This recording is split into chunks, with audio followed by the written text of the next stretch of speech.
Which current LAFC player do you think would be most likely to win the Traitors? What's the Traitors?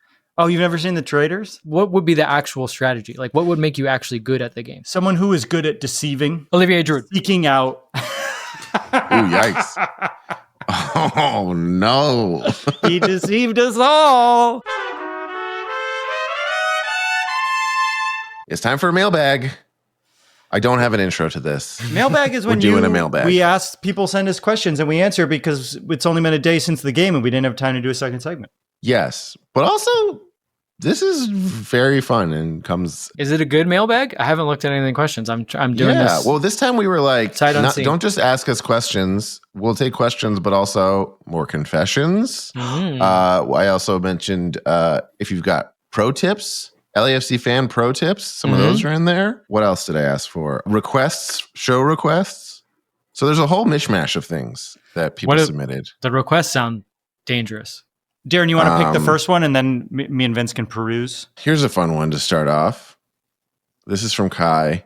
Which current LAFC player do you think would be most likely to win the Traitors? What's the Traitors? Oh, you've never seen the Traitors? No. Basically, it's a game. Have you ever played like Werewolf or Mafia? Any of those games where you have to figure out who the bad guy is? It's that, but on TV. So there's a few people who are the bad guy lying to everybody, and then other people trying to figure out. Oh, is this the one with Alan Cumming? Yes, it's Alan Cumming. So that he's like just a very fun presence. And then there's an interesting mishmash of civilians and like semi-celebrities and like reality shows. It's like reality. So there's a lot of Survivor people on it.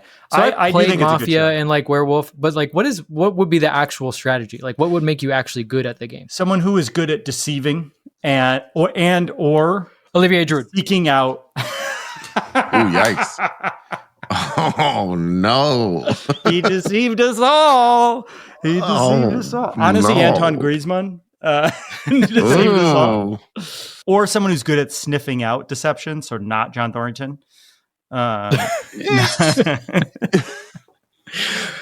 Great first question. I think we've got that one in the bag. Should we move on? I'm trying to think if there's anyone else who I actually would be like. I feel like Hollingshead would think he's good at it, but wouldn't be good at it. Yeah. He's like too nice deep down, right? Like he couldn't deceive in the way that he wants to. I mean, Mark Delgado went from like full tears to being like, now I'm going to beat you guys in less than 24 hours. And then like you did me dirty, fuck you. Yeah, and then you did me dirty and I will never forget this. And it is like the type of person who could see strategy a couple steps ahead, right? Like we don't have the Ilie or the Chiellini. Delgado is maybe our closest to that. That's a good pick, I think, actually. I don't know. Lloris is sneaky. That's just because of his accent. I don't know. This is a complimentary follow-up that he had, which was, which Hafo Sappho host would be most likely to get a villain edit on Survivor? Me. Yeah. That was easy. Pretty straightforward. There was an objectively correct answer to that one. I've thought about it because I've thought about applying for Survivor, and I'm like, I'll probably be a villain, and I will feel bad about it afterwards, so I don't want to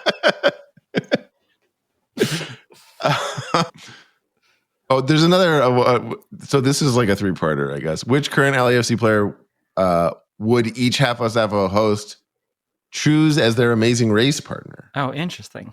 Oh, it'd have to be somebody that is good at communication. But Bouanga's a pretty good choice because he speaks different languages. He also like literally has all the energy in the world. Like I feel like Darren, you could be like, he has the energy. Denny, I can't move anymore, and he's like, just get on my back. I'll carry you the next 100 miles.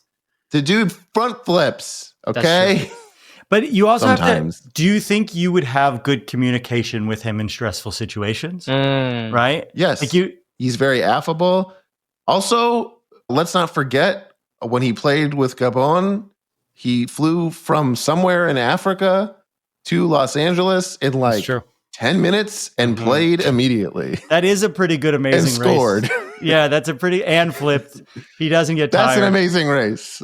I'll say Abobasi, just because I feel like he would be a really easy person to work with. I feel like he would be a good partner in figuring this stuff out.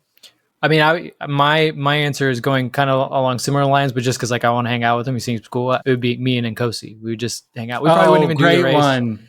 And he just doesn't commit to anyone to do anything. Yeah, he just gets high. They'd be like, what happened to Vincent and Kosi? They were in the game. They're like, oh, good, just go on without us. We're good. We lost them in Amsterdam, man. We don't know where they were. Yeah. They were like, shit, we're in Amsterdam. Let's hang out. Yeah, he'd be like, you want to get out of here? I'd be like, yeah. We saw them rent a boat in the canal, and then he was gone. All right. Oh, here's an actual soccer one from David is Mexican.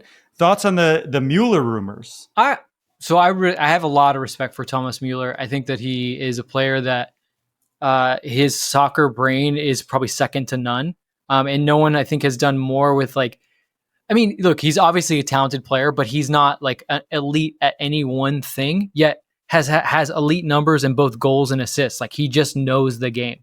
And in that regard, I think he can do well pretty much anywhere. I mean, obviously he's playing at Bayern, who wants to be one of the top, 3 teams in the world every single year. And this is why like they're kind of having a tough time, separating. He's played like over 500 times for them in the Bundesliga, which is just crazy. It still has to be the right number though. Like, he has to be like a Gareth Bale, Giorgio Tam player, but what he could be for that locker room, and the type of player he could be off the bench and spot moments. And just, again, we've been talking about the team not having a guy they can really rely on when they're in a tough moment. I think Thomas Müller is that type of guy. And I think any team would love to have him on their team. But he's already turned down other MLS teams, right? Like, other MLS teams offered him a DP slot. He said no. Yeah, I mean, it has to be at the right number for LAFC, though, because, we've kind of gone through this now, and we're talking about it with Giroud, and it's like you can't be burning spots that high up, but you can definitely give him a pretty, I think you can pay him up to like $1.6 million if that seems like a good deal to him and he wants to live in Los Angeles, then yeah, I would absolutely have him on my team. Based on the reporting, especially knowing that there's actual reporting around him getting offers from other teams and him turning it down, this is what it sounds like to me. It sounds like he really wants to come to LAFC and is trying to play hardball and get a DP slot, not truly understanding how this system works. Because like the way that they're like, well, he might retire. Like, they keep trying to like throw leverage where there is none, right? Like, he clearly, the connection to the team is there's like a Bayern LAFC connection. They're trying to say that's the connection. And I do understand fans' reluctance to give a DP slot to an old star after the Giroud failure. But the Chiellini thing worked out really well. And the Bale thing at the end of it worked out really well as well. And Müller is in a better shape than Bale was. So if we could get him on a TAM, no question we should get him, right? Like, it would be silly not to. I think we all agree we should not give Under's DP slot to him. I think we all agree that Giroud probably is not going to leave his DP slot anytime soon. I don't think there's any chance he gets it right away. Like, remember with Bale, the thing was they said, look, come halfway through the season, we can pay you a good chunk of money because you're coming halfway through the season and you won't be a DP, but then the next season you become a DP and we pay you even more. And that's kind of how they figured out that deal. And when people got enraged and they're like, there's no way this is possible. Well, that's literally exactly how it's possible. I could kind of see them doing that, knowing that maybe Giroud comes off and, there has been talk about what Bouanga wants to do next season. So maybe you're just starting with Thomas Müller and 2 open spots. But yeah, and this does happen, to your point, Travis. There are a lot of guys that they're like, I don't understand. Just give me the money. And the teams are like, we have to explain this to you. And so they're like, no, I think you're playing with me. And so they try to play hardball. So I don't think there's a world in which he becomes a DP right away, but I could see him being TAM with like an option to be a DP. And I think that John, having done this before, is probably pretty good at explaining that to him. But I do think initially, and there's probably been just light contact. It's not like they're talking every day. I think initially they've probably put out an offer and the agent's probably like, they're just flirting. Okay, let's stop talking to them and let's just see what we can do in the meantime. And then they're going to have to, kind of hammer, if it's going to happen, they're going to have to hammer out the real details. And that's when the agent's going to have to be like, so we really can't get that money up front? And they're going to be like, no. And he's going to have to make a decision. Yeah. I mean, this goes into it. Debit, no credit. We've talked about this before. Debit, no credit asks, at what point do we let Giroud walk? Is he agitating for anything like that you've heard? We aren't journalists. Vince, and if Vince knows something, he's never going to tell us anything. He's an honest man. He is a journalist. We've tried hard to get Vince to tell us things when we think he knows things and he claims he doesn't actually know them. but we think deep down he knows some stuff. We've still never been able to catch him, even after the fact, which is pretty frustrating. I don't know things as much as I used to. I mean, I knew the Bale signing long before everyone did. Oh, that's cool. That's cool. I'll say... Did you know he was going to... And you guys if you guys do remember, I knew Giroud was happening before people. I didn't want to out it. I didn't want to out it. You did tell us about Giroud you guys a before. little bit on that, yeah. Mm-hmm. But I didn't want to out you for telling us that. But yes, you did let us know about that. We've talked about it. His contract's up at the end of the season. It would be dumb of Giroud to walk away right now, right? He's just not going to do it, and there's not really any way we could force him to do it. We have a contract, right? Unless we pay him an exorbitant amount of money. Well, you can waive him, and you get one buyout, and he still gets all his money. But as we've talked about, that has to be initiated by him. There's no chance that LAFC signs a player of Olivier Giroud's magnitude and then hangs him out to dry by just doing that. Players talk. Players' agents also are usually agents of other big players and no other big agents.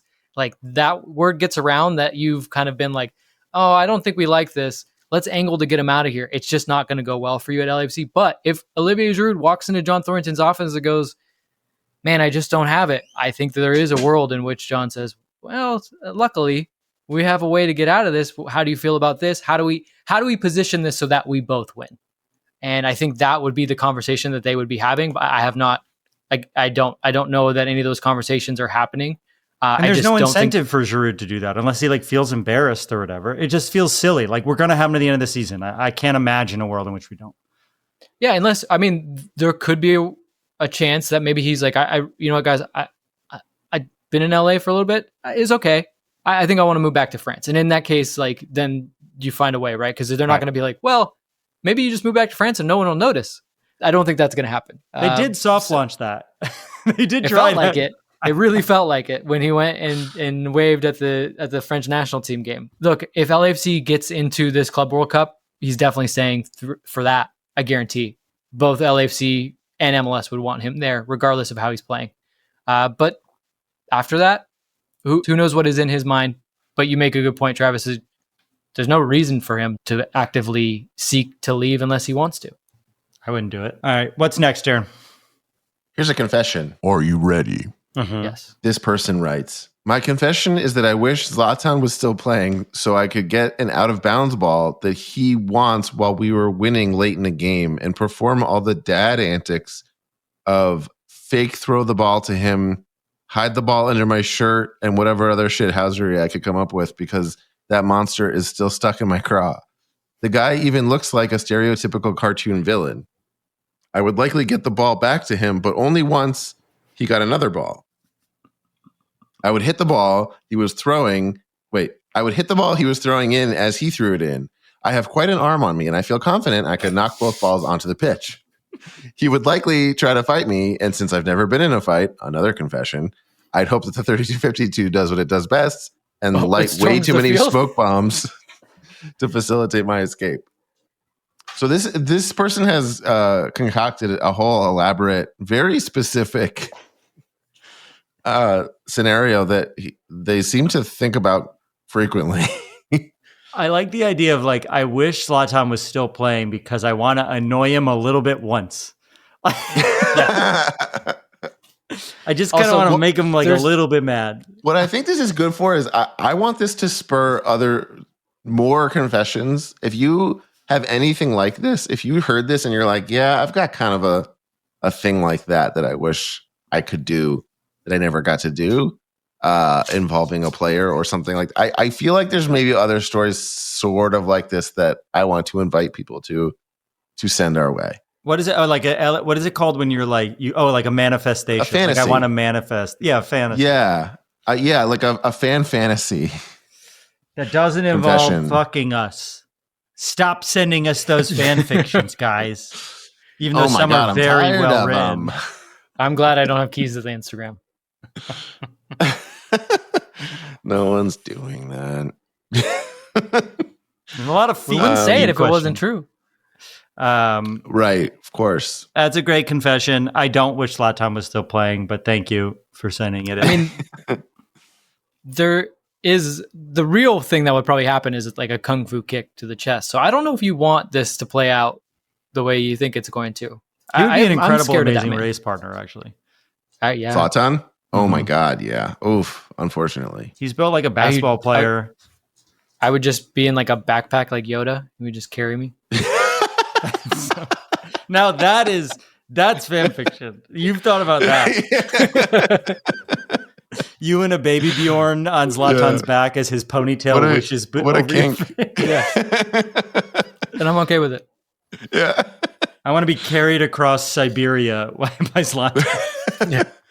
Hey, I got a pro tip. I got an LAFC fan pro tip. Okay. All right. This is from Insert Press. That one time I called in and I was reminded to drink some water at the end of the call. I took Jeff Talk's advice and went for the strawberry daiquiris over on the second level behind 216-ish. They were very good. Highly recommend. But I still blame Talk for the state I was in. If I remember correctly, we were telling him to get some water because he seemed very drunk, and instead he got more to drink. Well, I think that's enough votes of confidence for the strawberry daiquiri at BMO Stadium. He's saying before this happened, he got the strawberry daiquiri, which is why, and he blames the strawberry daiquiri for why he needed water. Oh, okay. Sounds like a good value, though. Sounds like they make sure that it's really loaded up. He's saying I followed through on Jeff Talk's pro tip. Yes. And that's what happened. And yet I still recommend others do the same. I bet it's good. I would say that's the danger of sweet drinks always, right? If they taste too good, if you can't taste the booze, you might have too many. I can't really fuck with sweet drinks anymore. I can't do it. I hate it. I don't like it. I want my drinks to like be salty. I don't drink non-alcoholic drinks that are like, I drink like seltzer. I thought you were going to say, I don't drink non-alcoholic drinks. Yeah, you could have just ended it there. This is from Kai. Which Half-Host Half-Host has the best idea for a third kit theme? Let's end on this one. We're getting a third kit this year, right? And that's why we haven't seen the Azteca one yet this year. Are we? Is that true? I think we're getting a third kit this year, yeah. Again? Why? We got one last year? Isn't it every other year? I remember reading something that there's multiple that we're getting a third kit this year. I mean, it's totally possible. It's we really haven't based used on that other third kit this season at all. It's based on sales. About? What is based on sales? Who gets the kit? Adidas decides that they're going to put out a third kit for you if they think you can sell them. Come on, it's capitalism. Oh, it's not like spaced out. No, not everyone gets one. No, I think maybe everyone will get one sooner or later, but you'll notice that the same teams are getting them over and over because they're like, because we'll sell them. Oh, well, yeah, like Miami will for sure get another third kit this year. Right. You know, like maybe they shouldn't make ass kits, and then we'd buy more. But our third is pretty sweet. I bought some ass kits this in my is an day. Adidas kit. Sometimes you got to buy some kits for there. Sometimes you need an ass kit. Is that for a number of different things? There's so many things. No. There's so many different types of ass kits. When I was in London, which is in Europe, by the way, I needed Preparation H, but they don't have that brand, and the brand in Europe is called Anusol. So I'd be like, "Can I get the Anusol, please?" That's awesome. I have a third kit idea that could be cool. The Olympics are coming up.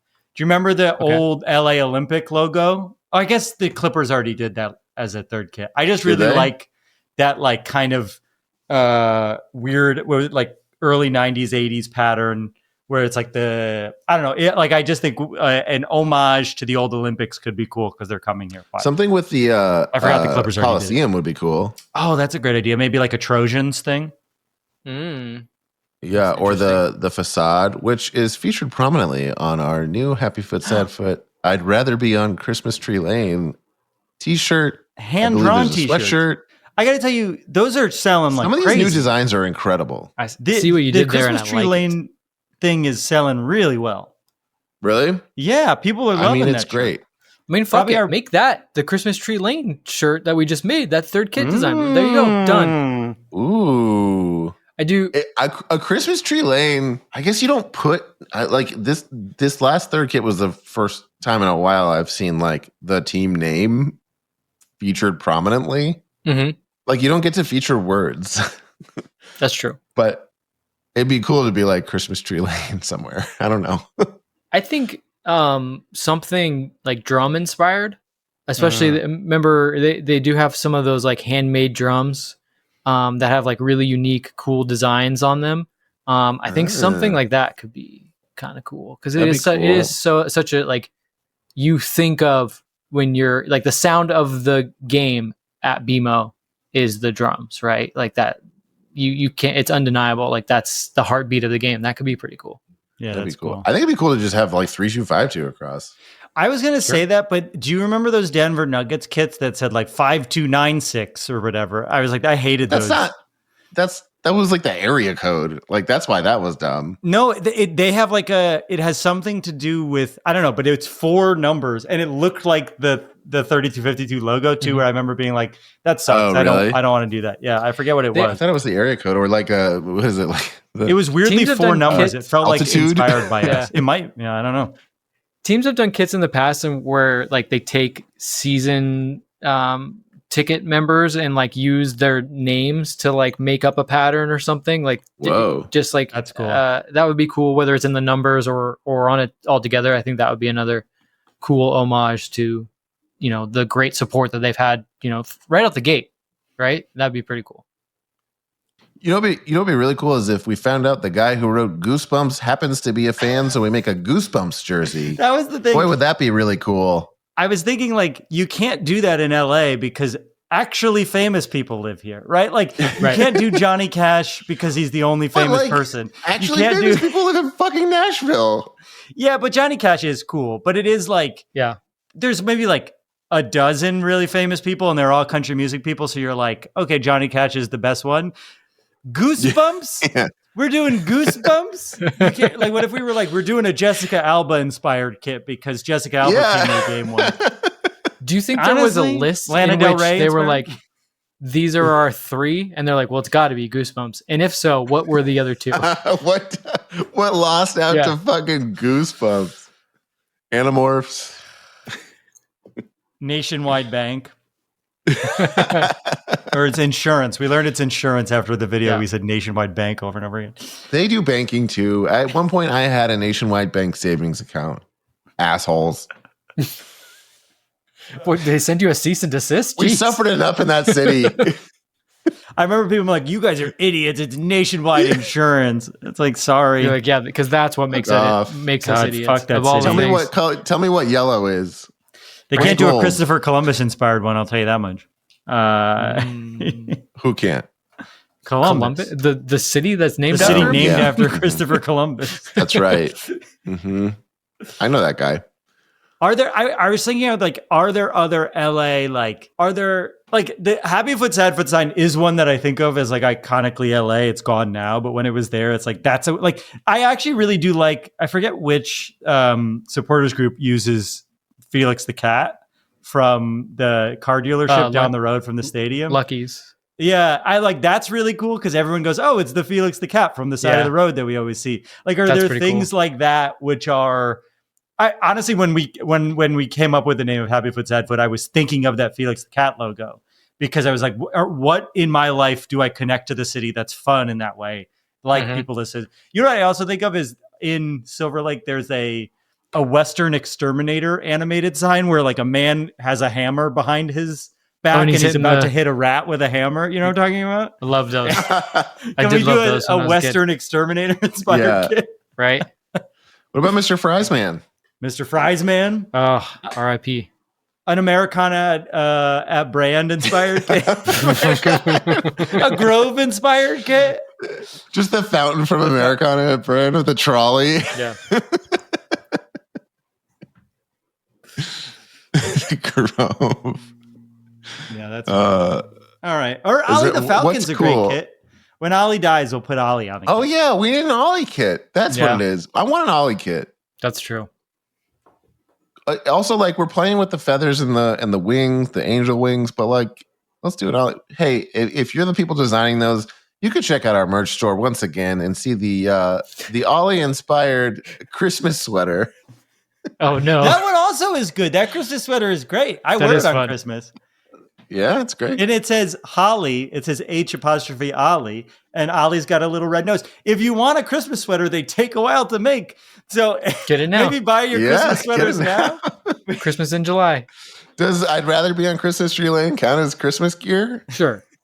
Well, I said this to you guys offline, but people should know that the woman who drew the Christmas Tree Lane sweater was not from this country and really had a hard time understanding the joke where I was like, no, it's not Christmas. We don't need anything Christmassy. And I need you to add more like Christmas trees, but don't make it Christmas-y. I don't really know why it's called Christmas Tree Lane. There's one Christmas tree, and I think they cut it down. She's like, well, why do you want this shirt? Right. Then? Yeah. And I was like, there should be a tent. Make sure there's a tent. But like, not a tent like you think about. It has to be this weird kind of tent that we all use. Yeah. Do you know what an easy up is?